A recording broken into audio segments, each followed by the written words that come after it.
आओ बेटा देखो, अब तुम्हारे सामने देखो जेई मेंस का एक सवाल तुम्हारे सामने यहां पर मौजूद है और जेई मेंस 2019 में सवाल पूछा गया अप्रैल वाले अटेम्प्ट में, ठीक है। अच्छा सुनो, देखो सवाल क्या बोल रहा है, मैं यहां पर फोन में पढ़ता हूं, तुम लोग यहां पर स्क्रीन पे पढ़ो उसे। देखो क्या सवाल है कि 2 blocks A and B of masses MA is equal to 1 kg and MB is equal to 3 kg are kept on a table as shown in figure। बोला ठीक है। फिर बोला कि the coefficient of friction between a and b, a और b के बीच में जो फ्रिक्शन कोफिशिएंट है ना वो है 0.2 और सरफेस और डब्बा बी के बीच में भी 0.2। तो ठीक है, ये तो आसान सवाल हो गया ना। अच्छा, the maximum force F that can be applied on block B horizontally so that the block A does not slide over the block B।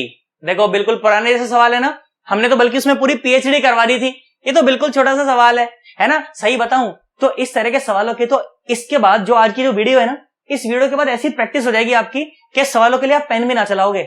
Oral भाई साहब, ओरल ये सवाल लगने में डिफिकल्ट है परंतु वाकई में डिफिकल्ट नहीं है ना। चलो तुम लोग इसे पढ़ो, जरा एक बार करने का ट्राई करो, मैं फटाफट से फिगर यहां पर ड्रॉ कर लेता हूं, है ना, फिर मिल करके इसको सॉल्व करेंगे, है ना।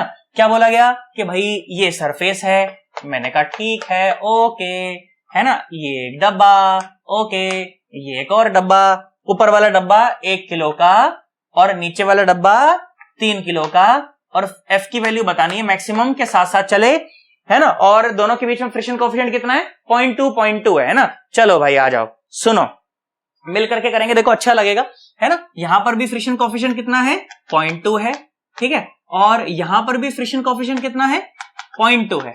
मैंने कहा ठीक है, ओके। अच्छा सुनो, देखो ध्यान से देखो, तो मैंने कहा देखा, अच्छा यार फोर्स लग रहा है, तो ये 1 किलो वाला डब्बा क्यों चलना चाहिए भाई। 1 किलो और 3 किलो के बीच का जो फ्रिक्शन है वो इन दोनों को चला रहा होगा। फ्रिक्शन कौन है, फ्रिक्शन अच्छा आदमी है, दो प्यार करने वाले को साथ रखता है, फिजिक्स आती है इसको, है ना। तो दो प्यार करने वाले कौन, इस 1 किलो का नीचे वाला सरफेस, इस 3 किलो का ऊपर वाला सरफेस। तो इन दोनों के बीच का जो फ्रिक्शन है वो चाहता है कि हमेशा दोनों साथ साथ रहें। तो जैसे ही 3 किलो वाला आगे निकलने लगेगा, 1 किलो वाले डब्बे को फ्रिक्शन बोलेगा, ए जा रहा है वो तेरे को छोड़ के, तू साले साथ साथ हो ले उसके, तो भाई साहब ये फ्रिक्शन लग गया, है ना। और 3 किलो डब्बे को क्या बोलेगा, यार तू उसको छोड़ करके मत जा यार, वो बहुत प्यार करता है यार तेरे से, छोड़ करके मत जा ऐसे, तो नहीं जाने देगा, इसको FR1 बोल देते हैं, तो ये भी FR1 हो गया, है ना। अच्छा सुनो ध्यान से देखो, तो अगर ये 1 किलो है तो नीचे जो फोर्स लगा रहा होगा वो 10 न्यूटन, तो ऊपर जो नॉर्मल लग रही होगी इसको N1 बोल रहा हूं मैं, है ना। तो देखो N1 कितना है, N1 है 10 न्यूटन, तो FR1 की जो मैक्सिमम वैल्यू हो सकती है वो हो सकती है μ1 इंटू N1, इसको μ1 बोल दिया मैंने, ठीक है। तो μ1 कितना है 0.2 और N1 कितना है, N1 है 10। तो भाई साहब FR1 की जो मैक्सिमम वैल्यू हो सकती है वो कितनी है, वो है भाई साहब 2 न्यूटन। कितनी है, 2 न्यूटन। बोला हाँ सर, बात समझ आती है। अच्छा, इस 1 किलो वाले डब्बे को चलाने वाला फोर्स कौन है, सिर्फ ये FR1 ही है ना, और FR1 की मैक्सिमम वैल्यू सिर्फ 2 न्यूटन है। तो भाई साहब इस 1 किलो वाले डब्बे का जो मैक्सिमम एक्सेलरेशन हो सकता है वो कितना हो सकता है, 2 is equal to net force is equal to इसी का मास इंटू इसी का एक्सेलरेशन। तो acceleration of 1 kg mass, 1 kg mass कितना हो सकता है, 2 मीटर पर सेकेंड स्क्वायर। मतलब कि ये 1 किलो वाला डब्बा तो फ्रिक्शन के प्रभाव में सिर्फ इतने एक्सेलरेशन से चल सकता है मैक्सिमम, इससे ज्यादा से चल नहीं सकता। हाँ इससे कम से चल सकता है, ज्यादा से ज्यादा इससे चल सकता है, पर इससे ज्यादा से नहीं चल सकता भाई साहब। अच्छा बहुत बढ़िया, मेरी बात समझ आती है भाई इतनी तो, है ना। अच्छा सोचो ध्यान से देखो, तो इस वाले सरफेस पर लगने वाले फ्रिक्शन की और बात करते हैं। सोच, इस वाले सरफेस पर जो नॉर्मल लग रही होगी उसको मैंने N2 बोल दिया, और नीचे फोर्स कितना लग रहा होगा, 3 और 1 4, तो 40 न्यूटन, है ना। तो जो N2 आया, N2 कितना है, वो है 40 न्यूटन। तो इस वाले सरफेस पर जब ये डब्बा आगे चलेगा तो फ्रिक्शन लगेगा पीछे, FR2। तो जो FR2 है उसकी मैक्सिमम वैल्यू कितनी हो सकती है, सुनो कहां गया 0.2 इंटू 40 इंटू 0.2, तो FR2 जो मैक्स आया, FR2 मैक्स वो कितना है, 4 दूनी 8 न्यूटन। मतलब कि FR2 जो है वो पीछे मैक्सिमम कितना लग सकता है, 8 न्यूटन, और ऑब्वियसली मैक्सिमम ही लगेगा क्योंकि डब्बा तो आगे चल रहा है ना, तो फ्रिक्शन तो मैक्सिमम लग रहा होगा, पीछे साला रुक जा, और वो तो चल रहा है भाई साहब, तो मैक्सिमम लगेगा। मैंने कहा ठीक है भाई बहुत बढ़िया। अच्छा अब सोच करके देख, तो अगर मान लो इन दोनों डब्बों को अगर साथ साथ चलना हो, अगर इन दोनों डब्बों को मान लो साथ साथ चलना हो, साथ चलना है मतलब एक डब्बा बन करके चलना है ना, हाँ साथ चलना है मतलब एक डब्बा बन करके चलना है। तो अगर एक डब्बा बन करके इसको चलना है, अगर इसको एक डब्बा बंद करके चलना है, ध्यान सुनना, इक्वेशन लिखो, सुनो, अगर एक डब्बा बंद करके चलना है तो आगे फोर्स है F और पीछे खींचने वाला force 8 newton should be equal to इन्हीं का मास इंटू इन्हीं का एक्सेलरेशन। बोला हाँ सर।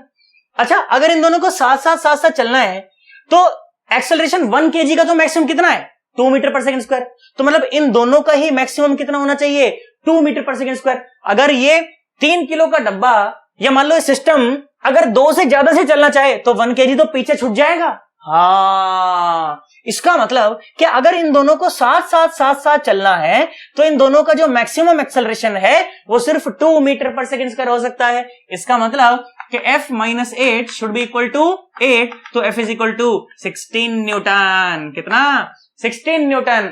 मतलब कि अगर आपने 16 न्यूटन से ज्यादा का फोर्स लगा दिया तो ये दोनों डब्बे साथ साथ नहीं चल पाएंगे, इनके बीच में स्लिपिंग स्टार्ट हो जाएगी, इन दोनों के बीच में स्लिपिंग स्टार्ट हो जाएगी। तो ये तो हो गया जेईई मेंस का सवाल।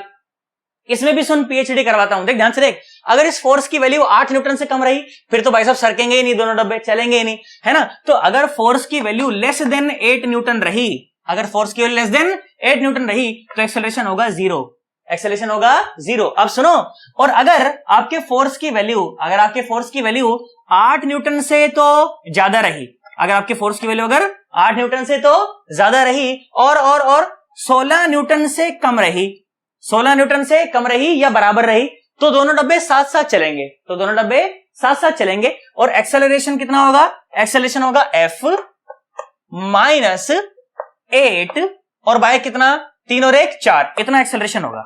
बोला हाँ सर, बात समझ आती है। अब F की वैल्यू इसमें क्या डालो, 8 न्यूटन से तो ज्यादा और 16 न्यूटन या उससे कम, तो आपको दोनों डब्बों का एक्सेलरेशन पता चल जाएगा और दोनों साथ साथ चल रहे होंगे। और अगर F की वैल्यू अगर 16 न्यूटन से ज्यादा हो गई तब भाई साहब स्लिपिंग स्टार्ट हो जाएगी। और भाई साहब ये जो 1 किलो वाला डब्बा है इसका तो एक्सेलरेशन कितना ही रहेगा, इसका तो एक्सेलरेशन भाई साहब उतना ही रहेगा, कितना भाई साहब 2 मीटर पर सेकेंड स्क्वायर। और इसका एक्सेलरेशन कितना हो जाएगा, सुनो, एक्सेलरेशन ऑफ 3 kg ब्लॉक कितना हो जाएगा, F माइनस, आगे जो फोर्स F है ना, और पीछे कितना है 3 किलो वाले पर, एक तो ये रहा, कितना कहां गया, ये वाला फोर्स कितना था 10 था ना, FR1 2, तो एक तो ये 2 और एक के नीचे 8 तो 10 हो गया, है ना। तो F माइनस 10 और divided by 3, this will be the acceleration of this 3 kg block. I hope हमें बात समझ आ गई यार, है ना। जेईई मेंस का सवाल तो यही खत्म हो गया था। मैंने तो तुझे फिर से पीएचडी करवाई कि देख 16 न्यूटन से कम रहे तो क्या, उसके बराबर हो जाए तो क्या, रेंज में आए तो क्या, उससे ज्यादा हो जाए तो क्या, सारी की सारी बातें। और ये आता है ना अपने को तब हम समझे कि हम सवाल आता है अपने को यार, है ना। ये तो झंडू सवाल है, तो फालतू सवाल है कि नहीं। ये पीएचडी आती है तो समझना कि हाँ यार अब मजा आ रहा है, अब समझ आ रहा है यार सर क्या कहना चाह रहे हैं, है ना। और ये कब समझ आएगा, जब हमारा पुराना का पुराना वो सारा क्लियर होगा, friction number 1, friction number 2, friction number 3, वो तीनों वीडियो जब देख लिए होंगे ना तब समझ आएगा ये मैं क्या कहने का प्रयास कर रहा हूं, नहीं तो कुछ समझ नहीं आएगा। बोलो बात समझ आ रही है पक्का। और अगर समझ आ रहा है तो भाई साहब बहुत बढ़िया, हम लोग बहुत अच्छा कर रहे हैं, जबरदस्त कर रहे हैं हम लोग एकदम। बोल बात समझ आई एकदम पक्का, कोई दिक्कत तो नहीं है 100%। चलो इसका अच्छा सा स्क्रीनशॉट ले लो, देखो उसके बाद फिर मैं चर्चा को और आगे बढ़ाता हूं।